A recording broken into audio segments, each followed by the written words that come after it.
As you know, it is well established that MRD negativity is associated with prolonged survival, and this has translated into a new endpoint for accelerated conditional drug approval. But regulators require evidence that achieving the deepest level of response, in this case defined as MRD negativity, does not occur as a cost of increased in the rate of adverse event or patient's status deterioration. In order to answer this question, we decided to focus on two recent trials that have generated a new standard of care by comparing data VRD versus VRD. As you know,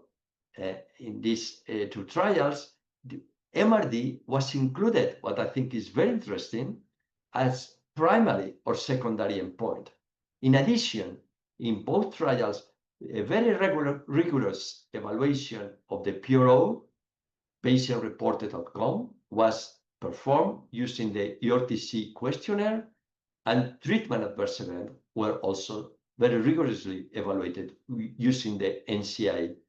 version 5 scale. In this presentation, I will update the information showing that quadruplets are associated with superior MRD negative rates, but interestingly, we will update that patients achieving MRD negativity show longer PFS and longer treatment duration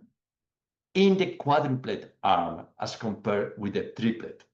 And because of the difference in treatment duration between the MRD negative and the MRD patient, we assess the exposure-adjusted safety outcome per 100 patients more.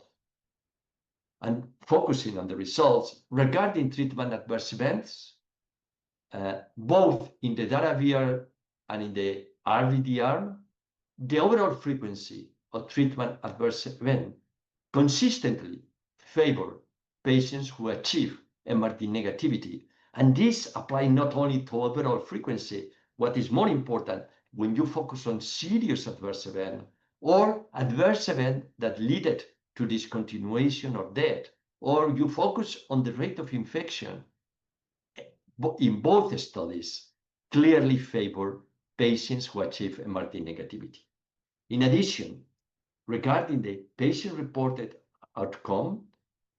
were similar for patients in the data VRD and the DVRM who achieve MRD negativity versus the MRD positive patients. In fact, it was slightly better, the PRO score in the MRD negative patients. Then I think in this study is rather important because we are showing for the first time that achievement of MRD negativity does not only improve survival, but is also associated with favorable PRO and exposure-adjusted safety outcome versus the MRD positive patients treated, and this is important, with the new current standard of care that are going to be particularly the quadruplets. And I think overall, this data will help reassure physicians that the pursuit of MRD negativity in patients with newly diagnosed patients does not adversely impact on the safety outcome of our patients.